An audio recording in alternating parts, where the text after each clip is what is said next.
Bueno, como decía, la primera hipótesis psicopatológica de Freud es la hipótesis de la defensa.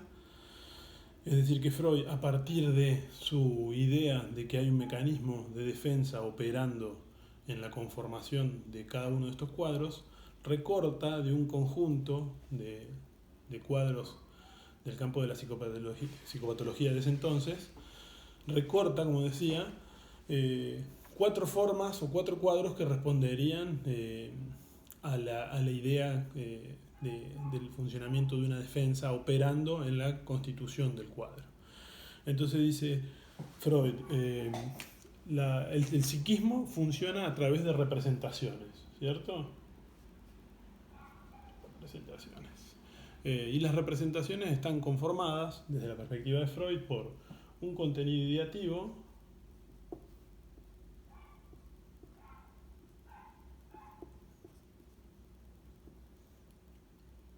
y un contenido afectivo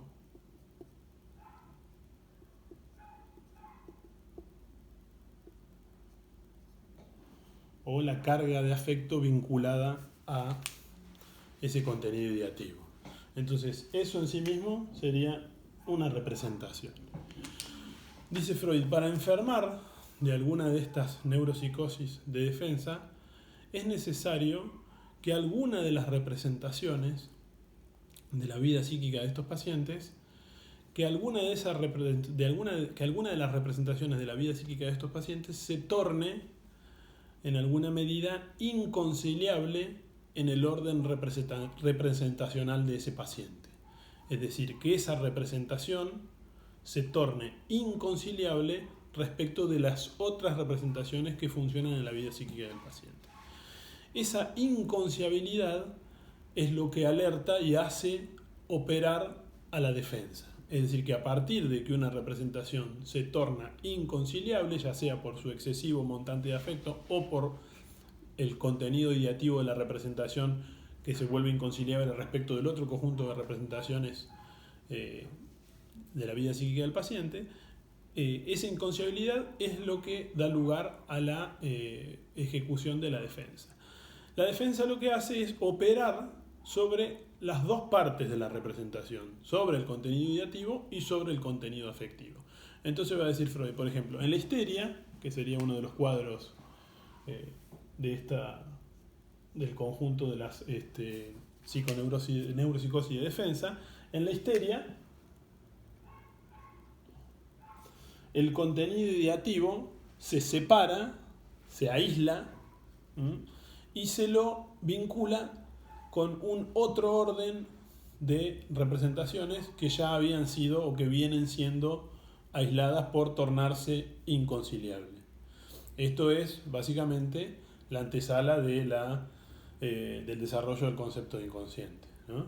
Entonces en la histeria el contenido ideativo se separa, se aísla,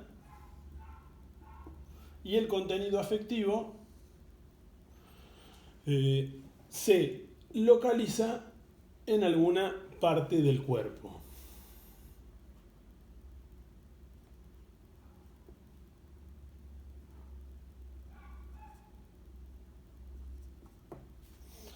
Se localiza en alguna representación del cuerpo del paciente. Y es así que se produce la llamada conversión. Esa parte del cuerpo es inervada o sobreinervada por ese montante de afecto excesivo proveniente de la representación inconciliable, y el contenido ideativo es aislado y puesto en vinculación con otros contenidos ideativos también aislados por efecto de la defensa.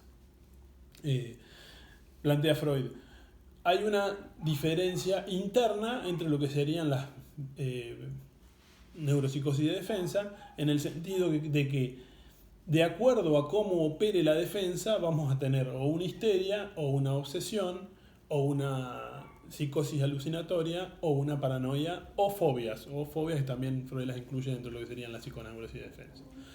En la neurosis obsesiva la defensa opera de una manera diferente, de allí que podamos pensar que hay una razón para entender por qué alguien contrae una obsesión y no una histeria. Recién una incipiente clínica diferencial, pero bueno, puede servir de alguna manera para pensar incipientemente lo que sería la clínica diferencial. En la neurosis obsesiva, decíamos, el contenido afectivo se separa del contenido ideativo, pero el contenido ideativo se mantiene en el linaje, en el hilo asociativo. No debe ser aislado como en la histeria y caer bajo la amnesia, sino que en la neurosis obsesiva se puede mantener e incluso ser recordado, pero desprovisto de su contenido afectivo, que en la obsesión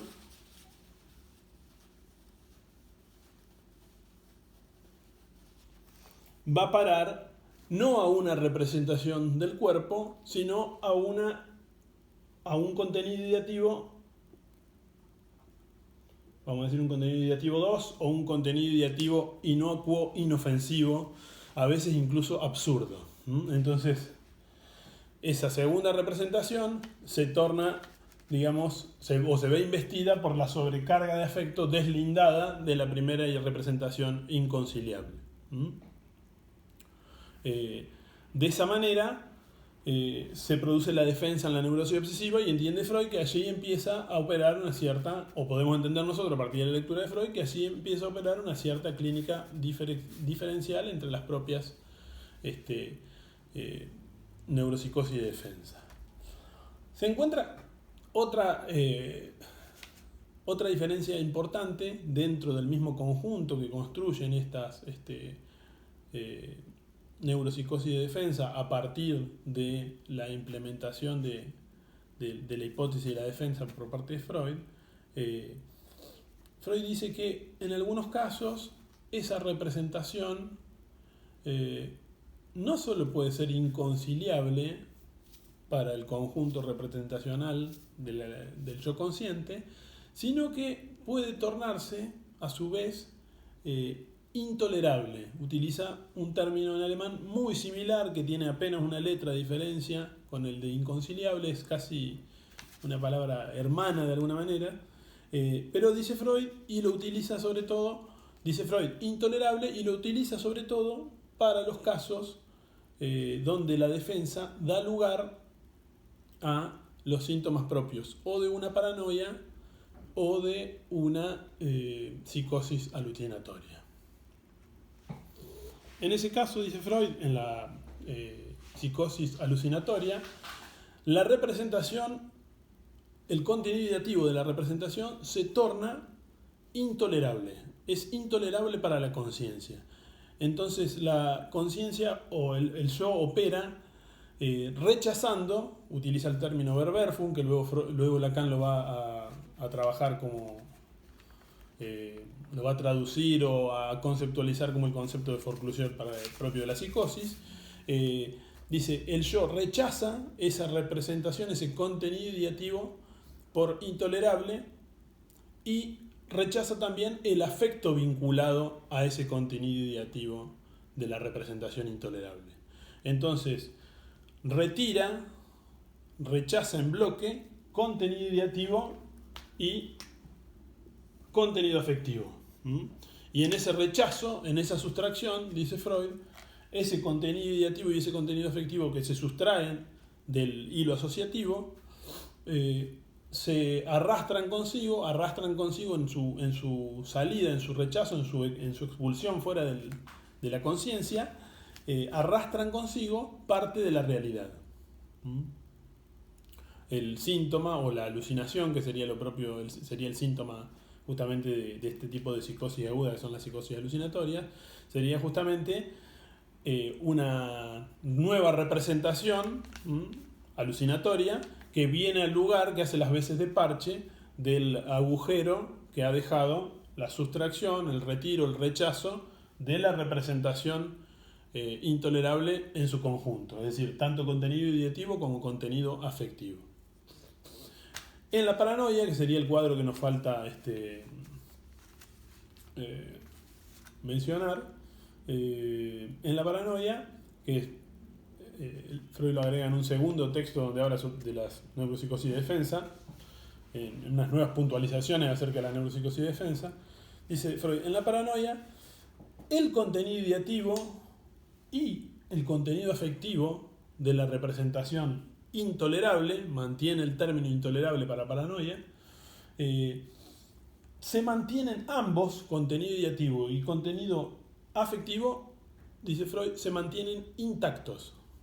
No se les sustrae, no se los separa, no se los retira en un comienzo, se mantienen intactos, pero se proyectan hacia el exterior, hacia alguno de los objetos de su vida psíquica. Y ese a quien se le proyecta esa representación es quien se vuelve, por lo general en la paranoia, el perseguidor del paranoico. Entonces decíamos, histeria, neurosis obsesiva, psicosis alucinatoria y paranoia serían los cuadros que estarían dentro de lo que sería la hipótesis de la defensa. También están las fobias, que Freud las menciona en el título del trabajo sobre neuropsicosis de defensa. No las menciona las nuevas puntualizaciones, pero hay textos contemporáneos donde trabaja el tema de la fobia. La fobia en sí mismo, la defensa también recae sobre la representación inconciliable. En este caso estamos dentro del conjunto que se formaría entre histeria, obsesión y fobia, como aquellas donde la representación no se torna intolerable, sino que se torna inconciliable y se reprime, se aísla en otro grupo de representaciones. En la fobia sucedería similar a la histeria, se aísla el contenido ideativo inconciliable, el afecto se traslada, se desplaza hacia una nueva representación, que por lo general es la representación de algún objeto del mundo exterior, y el afecto angustioso se transforma en miedo a ese objeto en el que se ha depositado por proyección el afecto deslindado del contenido ideativo reprimido. Entonces, decíamos, neuropsicosis de defensa organizan un cierto mapa de diagnósticos, vamos a decir un cierto esbozo, digamos, de nosología freudiana, que nos plantea que dentro de ese conjunto de las neurosis de defensa, de las neuropsicosis de defensa, queda incluida la histeria de conversión, queda incluida las neurosis obsesivas, las fobias, en ese entonces llamadas fobias todavía, la psicosis alucinatoria y la paranoia. Quedan por fuera y en oposición, digamos, conceptual, si se quiere, las neurosis actuales o simples, que no serían, digamos, o no obedecerían al trámite psíquico de la defensa.